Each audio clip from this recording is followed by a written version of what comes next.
కామారెడ్డి జిల్లా గాంధారిలో బుధవారం అర్ధరాత్రి ఓ కారు బీభత్సం సృష్టించింది. పెట్రోలింగ్ విధులు నిర్వహిస్తున్న ఇద్దరు కానిస్టేబుల్స్ పైకి కారు దూసుకువెళ్లింది.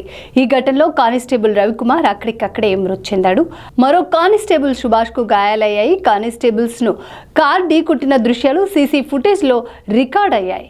ఈ ఘటనపై పోలీసులు కేసు నమోదు చేసి దర్యాప్తు చేస్తున్నారు. చనిపోయిన రవికుమార్ మృతదేహాన్ని కామారెడ్డి ప్రభుత్వ ఆసుపత్రికి తరలించారు.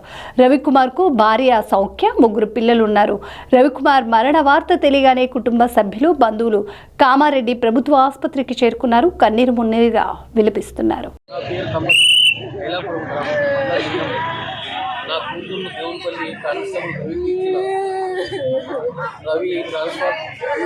రవిని గంధారికి ట్రాన్స్ఫర్ చేసి గత 5-6 నెలలుగా గంధారిలో చేస్తూ రాత్రి పెట్రోలింగ్లో ఉండగా ఏదో గుర్తులేని కార్ వచ్చి రవిని కుట్టేసింది. కానిస్టేబుల్ పెట్రోలింగ్ డ్యూటీలో ఉన్న కానిస్టేబుల్ కుట్టేయడం జరిగింది.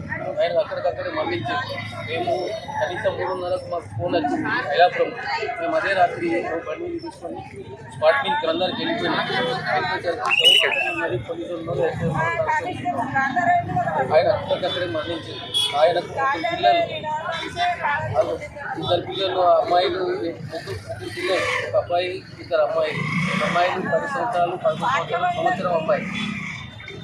ఇది సంగతి సార్.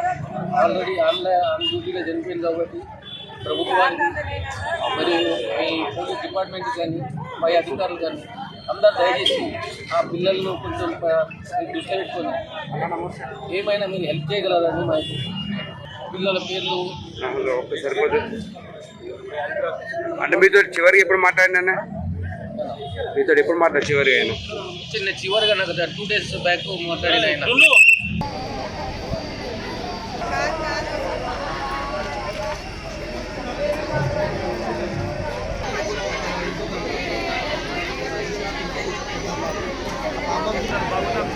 పోలీస్ స్టేషన్ పరిధిలో ఒక ఫ్యాటల్ యాక్సిడెంట్ జరగడం జరిగింది. ఈరోజు దురదృష్టకర సంఘటన. అది 19:20 మా మిడ్ నైట్లో 2:50 గాంధార్ పోలీస్ స్టేషన్లో విధులు నిర్వహిస్తున్నటువంటి రవి మరియు సుభాష్ అనే కానిస్టేబుల్ గ్రూప్ విధులు నిర్వహిస్తూ గాంధార్ బస్ స్టాండ్కు ఆపోజిట్లో ఉన్నటువంటి కిరాణా షాప్ దగ్గర పాయింట్ బొట్టుకు చెక్ చేస్తున్న క్రమంలో ఒక హోండా సిటీ కార్ వచ్చేసి డాష్ ఇవ్వడం జరిగింది. దీంట్లో సుభాష్కు ఎడమకాలు గాయమైంది. రవి అక్కడికక్కడే స్పాట్లో చనిపోవడం జరిగింది.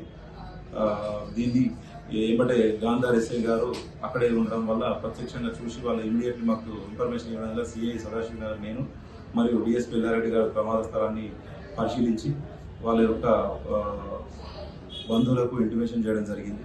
మన శవాన్ని శవపరీక్ష నిమిత్తం గవర్నమెంట్ హాస్పిటల్కు పంపడం జరిగింది. వాళ్ళ భార్య సౌఖ్య యొక్క ఫిర్యాదు మేరకు కేసు నమోదు చేయడం జరిగింది.